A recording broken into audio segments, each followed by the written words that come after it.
Bonjour à tous et bienvenue sur Crypto Signal. Donc aujourd'hui, on fait une petite mise à jour concernant le BTC principalement. Donc il va y avoir des choses vraiment très intéressantes à regarder.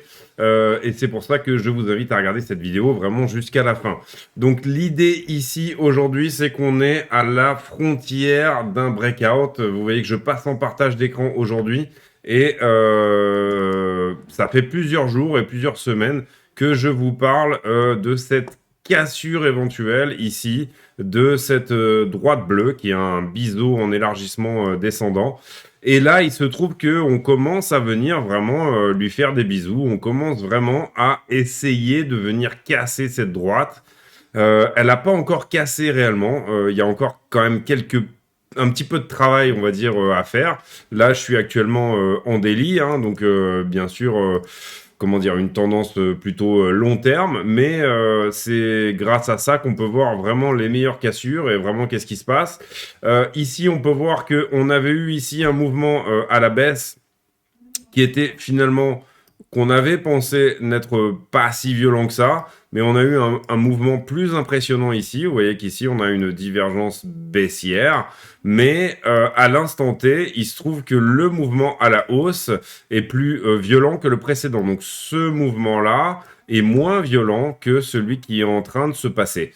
Qu'est-ce que ça veut dire ça? Ça veut dire que sur le spot, il y a éventuellement une possibilité ici de casser vraiment cette résistance, de passer outre.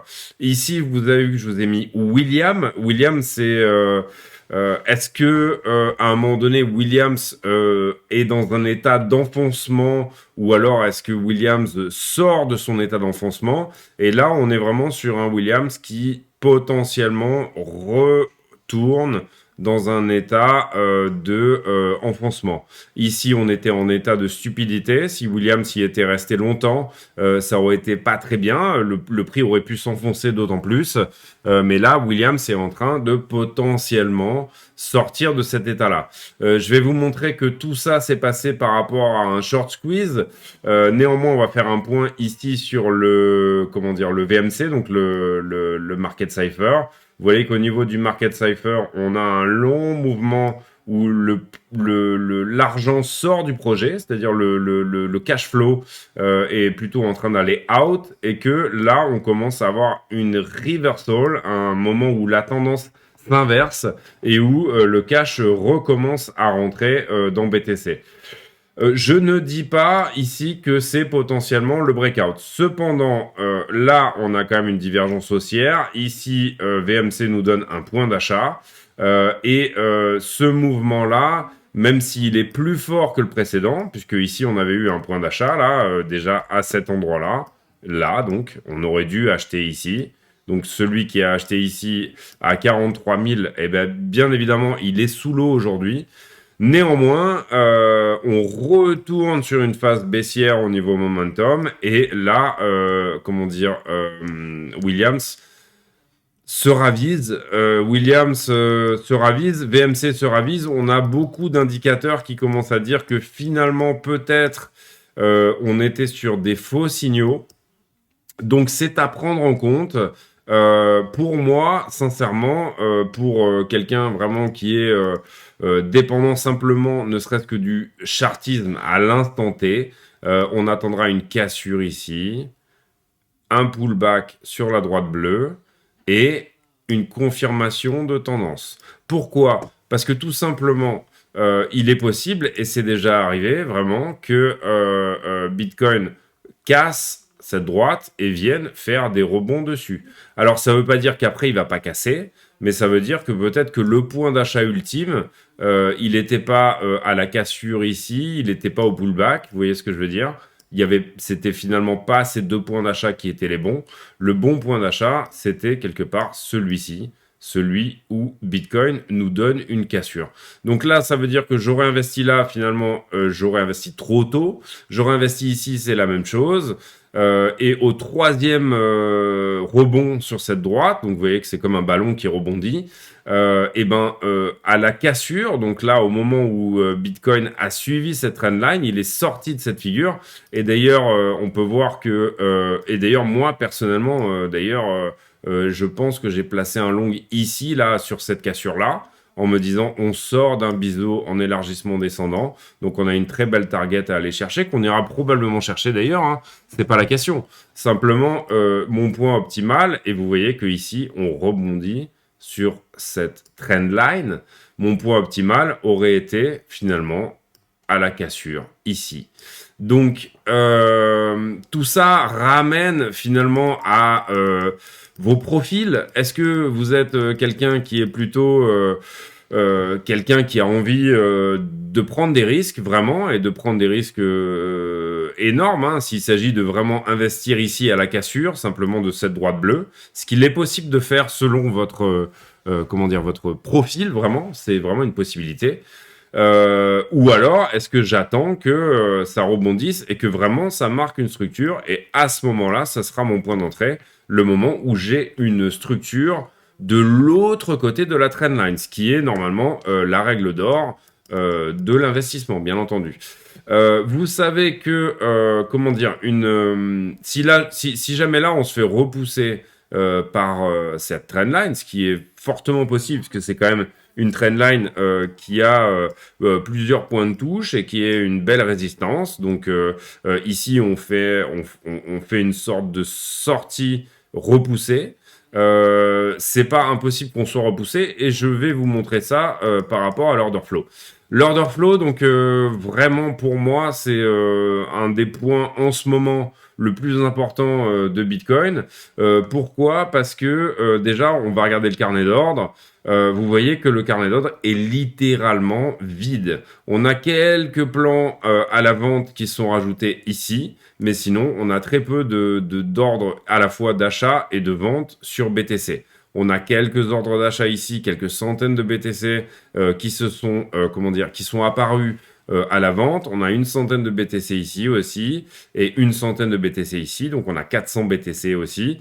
Et ici 400 BTC à la vente. Donc c'est plutôt mitigé vraiment sur les nouvelles ventes qui sont apparues. Ici on avait des BTC à la vente qui ont disparu. Bref, c'est relativement neutre vraiment à ce niveau-là. On n'a pas de mur d'achat ni de mur de vente. Au niveau order flow, qu'est-ce qui s'est passé? En fait, finalement, on avait ce triangle descendant qui a été relativement à la fois longué et shorté, donc un sentiment relativement indécis. Ici, quand le prix monte, et là je vais vous le dessiner, du coup, je ne sais pas si on va être suffisamment large, mais on va le faire de manière plus visible.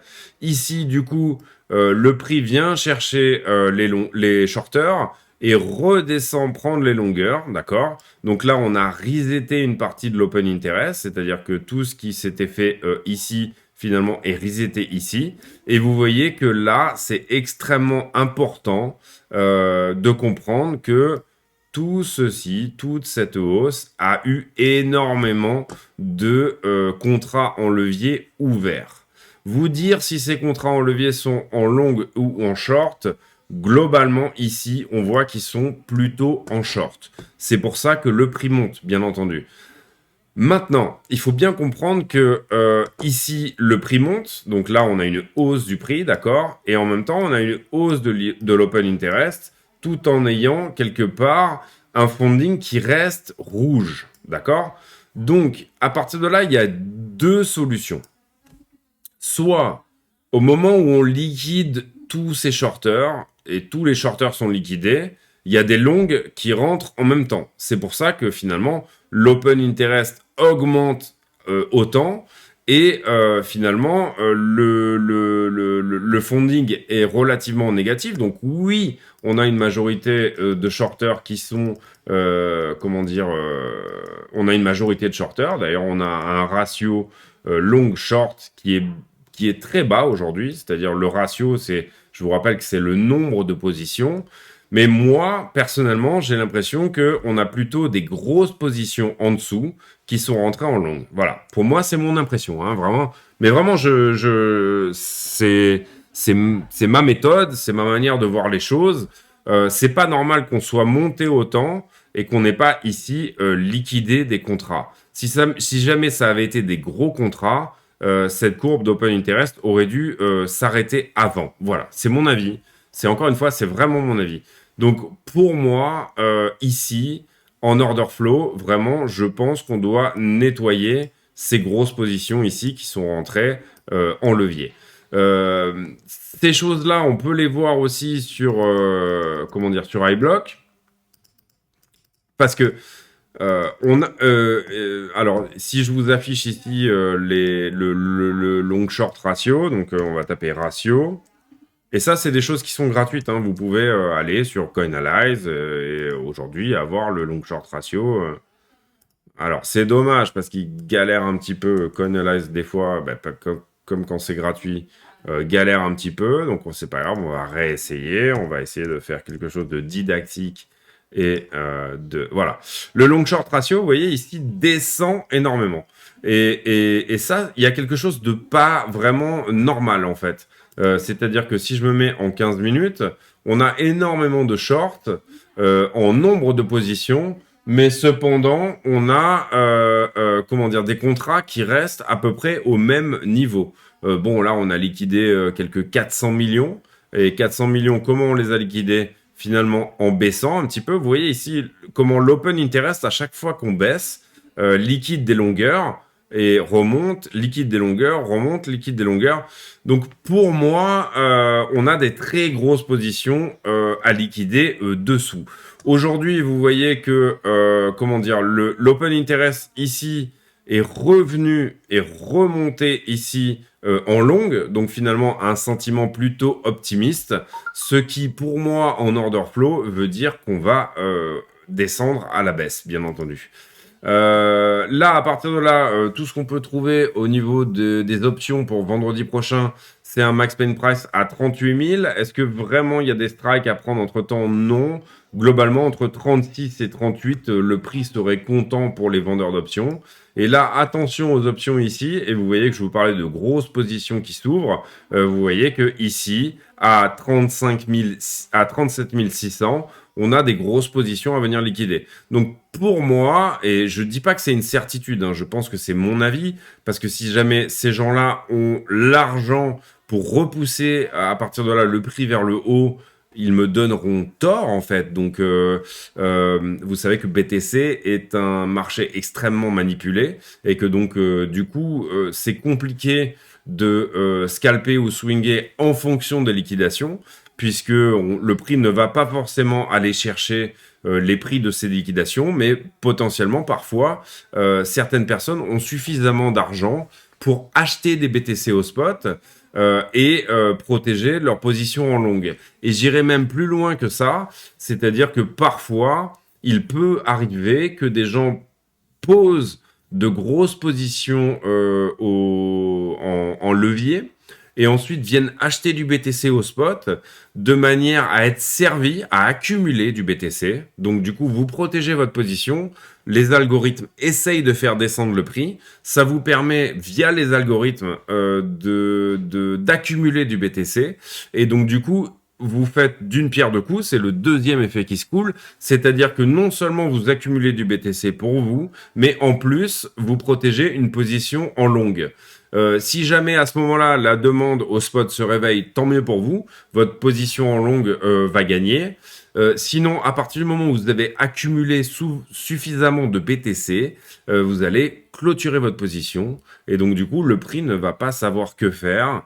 Il va pas descendre réellement la liquidité puisque vous savez que les market makers ont l'information de où sont les grosses, où est le contrat inverse, le contrat qu'ils ont signé. Où est le contrat inverse. Et là, vous voyez qu'il y a quelque chose de très intéressant sur les liquidations, et ça risque d'être une vidéo un petit peu longue, mais c'est pas grave, je prends le temps quand même de vous montrer cette histoire. Là, on a une personne qui ouvre 3 leviers différents. Donc, il ouvre en gros un levier ici en x25, x50 et x100.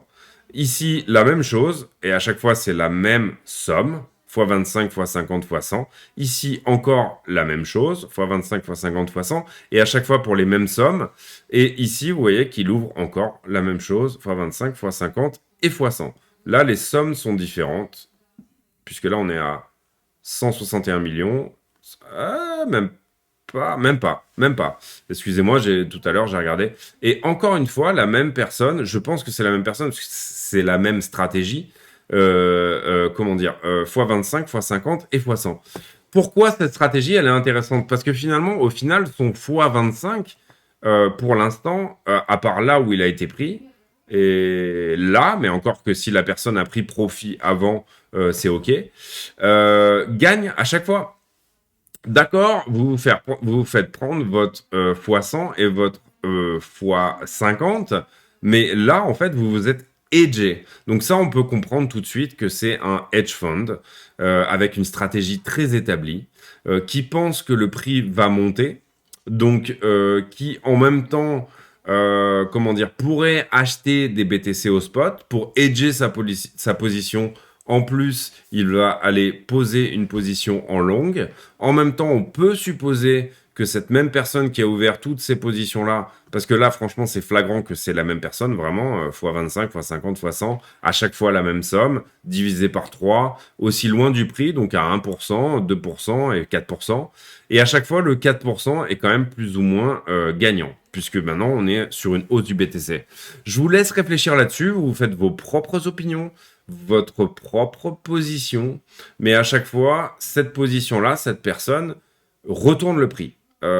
Ici, ça n'a pas vraiment été le cas tout de suite, mais à un moment donné, on est venu chercher ici ces deux positions, ces deux grosses positions. Ici, tout de suite, dès que le prix est monté, ces deux grosses positions se sont ouvertes. Donc, les algorithmes des market makers ont compris qu'il y avait de l'argent à prendre en dessous. On a liquidé son x25 et son x50. Et encore une fois, ici, vous voyez ces trois points jaune, rose et rouge. On est tout de suite, le prix s'est tout de suite retourné pour venir liquider cette personne. Ici, on rebondit, on refait un rebond encore, on revient encore une fois liquider cette personne. Et encore une fois, à partir de là, je pense que c'est très important de vous expliquer que c'est important de regarder le prix tous les jours. C'est un travail, c'est une discipline pour comprendre qu'est-ce qu'il est réellement en train de se passer. À partir de là, bien entendu, si vous avez un abonnement iBlock qui coûte 29 € par mois, mais je suis pas du tout sponsorisé par iBlock ou quoi, ne prenez pas même d'abonnement iBlock parce qu'en fait, c'est pas très intéressant en soi, vraiment. Par contre, moi, pour vous faire des vidéos, ça m'intéresse de comprendre comment fonctionne le prix, etc. Mais à partir du moment où ici, là, on voit la même pattern qui se répète ad vitam aeternam, on comprend que le prix n'est pas capable d'aller faire un moins 4% pour liquider les positions de ce monsieur. Par contre, le prix est capable à chaque fois d'aller faire un moins 1 et moins 2%. Puisque vous savez que quand je longue une position, par exemple, je crée un prix de liquidation à 2% en dessous du prix. Si je fais un x50, si je longue avec un levier x50.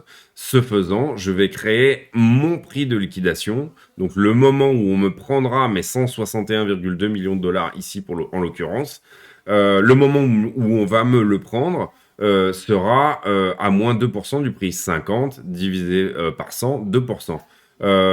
Levier en 25, 25 divisé par 100, 4%. Ok, c'est tout simple. Donc voilà. À partir de là, vous allez pouvoir comprendre des positions et des modifications de prix en fonction de ça. Voilà. On passe tout de suite sur les news. Rien de bien spécial sur Wall Street Journal. Rien de bien spécial réellement. Par contre, sur Market Watch, intéressant, apparemment, il y a une désescalade de la crise avec l'Ukraine à l'instant T. Donc du coup, les actions russes ont pris 35%, sachant qu'elles se sont mangées moins 50 dans les 2 derniers jours. C'est assez marrant aujourd'hui de voir que MarketWatch nous dit d'acheter des actions russes. Néanmoins, qu'est-ce que ça veut dire ici? Ça veut dire que on a perdu la narration de la Fed. On a perdu la narration de Omicron. On a perdu la narration de l'Ukraine. Toutes ces choses-là sont finalement décantées. Les news ont été pricées en amont un changement d'avis par rapport à la situation dans ces pays-là, voilà, ou dans ces situations-là. Pour moi, aujourd'hui, le prix se retrouve libre, libre de réagir à la prochaine narration ou libre de remonter vers le haut. Aujourd'hui, Nasdaq qui nous a fait une belle journée. On n'est pas nécessairement le VIX qui redescend à 22. Vous voyez la chute du VIX, l'indice de la peur sur les marchés.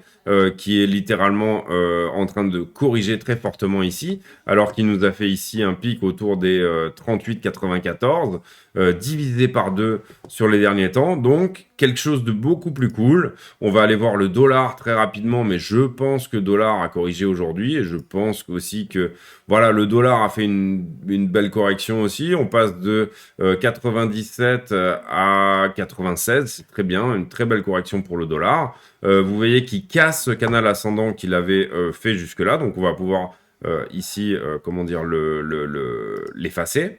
Mais il a totalement breaké là cette structure ascendante qu'il était en train de faire. Et puis peut-être qu'on peut éventuellement aller voir, comment dire, le pétrole. Et le baril de Brent qui nous a fait une journée très baissière au départ et qui finalement est revenu nous faire un marteau. Donc ça, par contre, c'est plutôt haussier. C'est-à-dire qu'il se pourrait que le pétrole continue à augmenter à partir d'ici. Donc pour moi, ma réaction par rapport au Bitcoin, c'est de dire simplement, voyons déjà si cette résistance bleue pourrait casser. Je pense que c'est le cas. Voyons aussi si elle nous offre un pullback, bien évidemment, avec une vraie structure derrière. Donc ça veut dire que ici, le signal d'investissement sera donné quand on aura fait cette structure-là. C'est-à-dire, je sors de la droite bleue. J'ai un petit peu de mal là, vraiment. Hein, hop. Je sors de la droite bleue. Je rebondis dessus. Et là, je repars. Et au moment où je recasse le point d'avant, donc structure de l'autre côté de la trendline.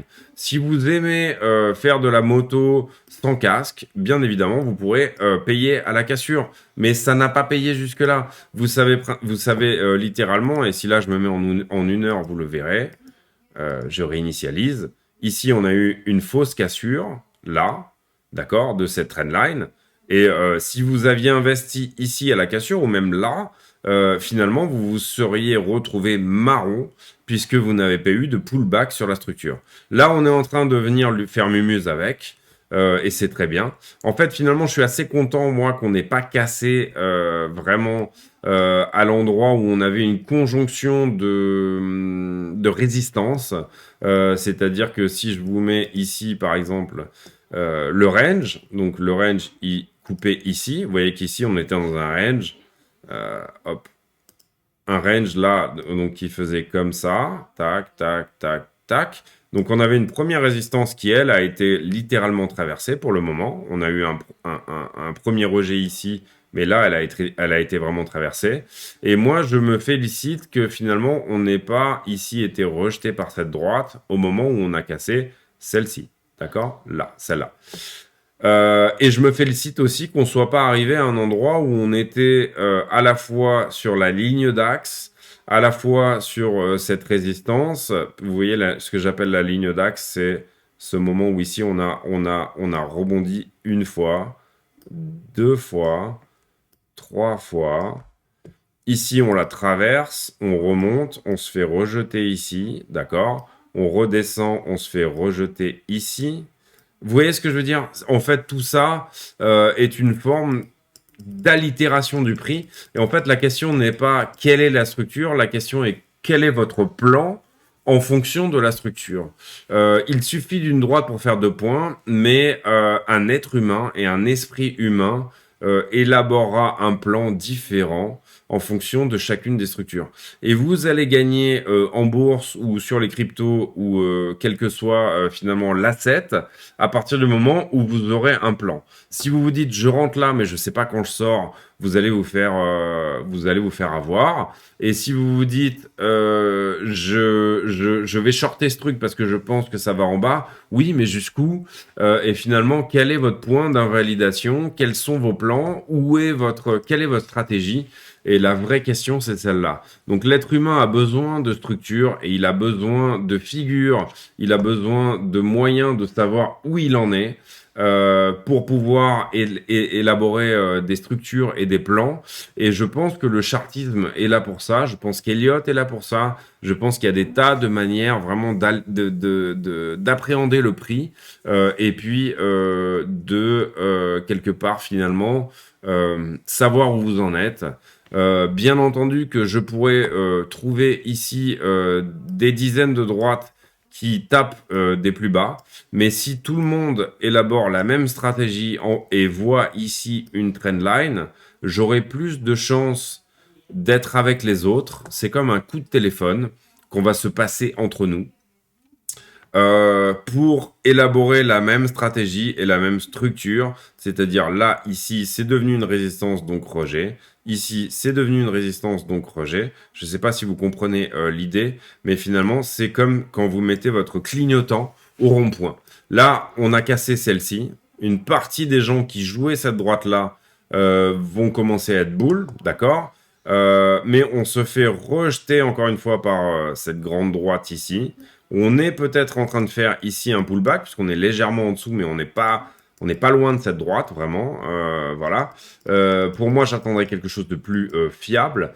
Néanmoins, je suis en ce moment, personnellement, à la fois en short, en long et en investissement sur Bitcoin.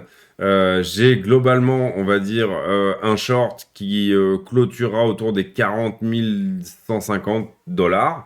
Et c'est pas grave s'il se fait prendre, c'est pas grave. C'est juste que au milieu du range ici, j'ai dû hedger ma position, c'est-à-dire que ici, normalement, on rentre jamais sur un milieu de range, sauf si c'est pour hedger une position, c'est-à-dire que vous estimez qu'il y a 50% de probabilité que ceci ou 50% que cela. Donc du coup, vous estimez qu'on peut faire ça, comme on peut faire ça. C'est ce que j'ai fait ce matin. Vraiment, parce que pour ma part, j'en avais aucune idée.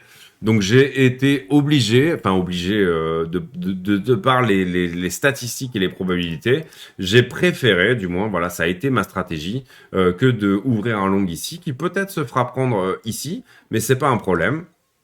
Et j'ai également, dans le même temps, ouvert un long dans un levier plus fort, avec un niveau de liquidation de 32 000. La question étant à quel niveau je prends mes profits, bien évidemment, que ça soit en haut ou en bas, à chacun des niveaux, où est la borne. Ma conviction pour moi, et elle est comme ça depuis longtemps, vous le savez, c'est que pour l'instant, on a trouvé un bottom provisoire ici, vraiment, et que on est dans la bonne situation pour un rebond technique. Cependant, il est possible qu'on vienne retester ce bottom pour repartir, d'accord?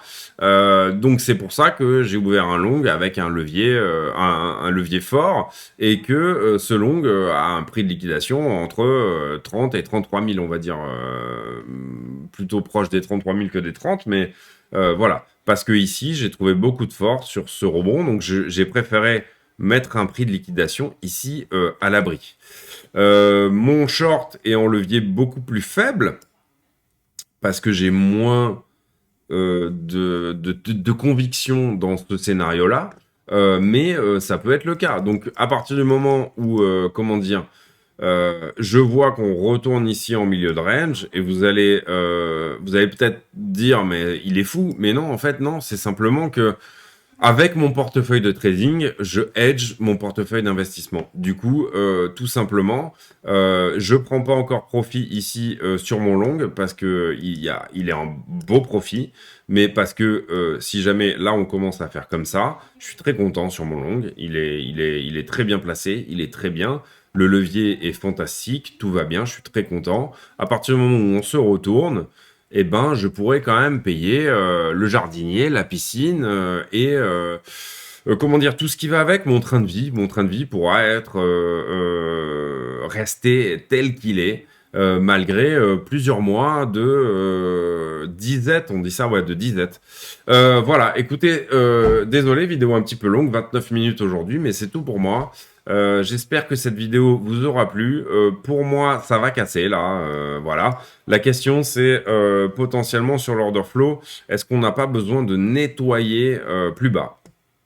Et à partir de là, toute la question, on sait qu'il y a des gros portefeuilles en bas. Donc là, c'est des gros bags. Voilà, en dessous, c'est des gros bags. Ils ont peut-être l'argent à chaque fois de repousser le prix plus au-dessus. Et ça, à partir de là, pourrait valider leur longue. Hein. C'est-à-dire que ici, c'est bon, ça c'est check, ça c'est check. Ce qui veut dire qu'on pourrait remonter au-dessus, trouver des résistances, etc., trouver de l'achat au spot, des gens qui les protègent en fait. Ce que ces gens-là cherchent, c'est d'avoir un niveau de protection suffisant pour pouvoir protéger leur prix de longue et à la fois leur prix d'achat ici. Puisque vous savez qu'ils ont défendu en plus, non seulement ils ont ouvert des longues avec des leviers, mais en plus ils ont acheté du BTC au spot et ils ont défendu leur prix. Pour moi, c'est ma théorie hein, à l'instant T de ce qu'il est en train de se passer. À partir de là, les gros portefeuilles sont en bas, les petits portefeuilles sont en haut. Où est la smart money? Pour moi, elle est en bas, elle est ici, elle n'est pas au-dessus. Voilà, les gens qui shortent aujourd'hui. Par contre, on n'est pas à l'abri de un petit nettoyage avant que ça reparte, bien évidemment. Moi, j'aimerais bien qu'on nettoie les longues ici à l'instant T. Pourquoi? Parce que quand les gros bags ici vont fermer leur position, qu'est-ce que va faire le prix? Il va faire bam! Et allez les gars, merci, bonsoir. Tous ceux qui croyaient que non, ici, à partir du moment où ces mecs-là arrêteront de défendre le prix et clôtureront leur position, tous ceux qui sont en dessous sont morts. Pour l'instant, en fait, on est en train de liquider peut-être un peu plus de short, mais tranquillement, on n'a même pas besoin de payer pour que ça y aille, parce que finalement, on est en train de casser des figures chartistes qui sont très jolies, et on est en train de mettre en place des scénarios qui sont très boules. Je sais pas comment expliquer ça, mais en fait, c'est un short squeeze qui bénéficie à des long squeeze, qui, dès que les longues auront fermé leur position, les algorithmes vont se dire ah ben c'est bon, maintenant, dès qu'ils ont arrêté de défendre le prix à la baisse, là, vous voyez, ici, ah, ça veut pas, ça remonte, ça veut pas, ça remonte, et ben à ce moment-là, le prix va faire comme ça, comme un élastique que tu as tendu, et puis au moment où tu t'en vas, au moment où tu pars en courant, et ben finalement, cet élastique se prend vers le bas. Donc, bien évidemment, correction. Pour moi, j'espère que ça s'arrêtera au pullback juste. Voilà, c'est mon scénario privilégié où ça fera juste ça, bam bam. Et que voilà, tout ça sera pas juste un fake out et puis un retest éventuellement des 33. Sincèrement, pour le moment, je ne clôture ni mon long ni mon short. Je pourrais sur cette conviction clôturer mon long, mais je ne le fais pas parce que en fait, même si on fait pour moi ça, d'accord, et après on repart, c'est-à-dire un retest des 33, mon long sera toujours gagnant et mon short sera toujours gagnant. Aucun des deux n'aura été liquidé. Donc, moi, je m'attends à un retest de ça, parce que je m'attends à ce que ces gens-là clôturent leur position. Maintenant, si ces gens-là veulent qu'on aille aux 60 avant de clôturer leur position, à ce moment-là, ce sera mon short qui perd, mais mon long est extrêmement gagnant, d'accord? Dans un 50-50, il faut jouer les deux camps. C'est assez compliqué à appréhender, mais c'est comme ça que ça se passe en trading. Voilà. C'est tout pour moi aujourd'hui. J'espère que ça vous a plu. C'était une vidéo de 33 minutes, un petit peu longue. J'en suis désolé. J'ai beaucoup parlé. Et c'était beaucoup de choses un peu abstraites. Mais j'espère que ça vous a plu. Si jamais vous avez regardé cette vidéo jusqu'au bout, n'hésitez pas à mettre en commentaire une musique que vous avez aimée. C'est-à-dire que vous allez sur YouTube, vous trouvez une musique que vous kiffez vraiment de ouf, et puis vous la postez en commentaire, comme ça on pourra partager des musiques un petit peu sympas. Je vous souhaite une excellente soirée, et on se retrouve demain pour une analyse sur BTC. À très bientôt.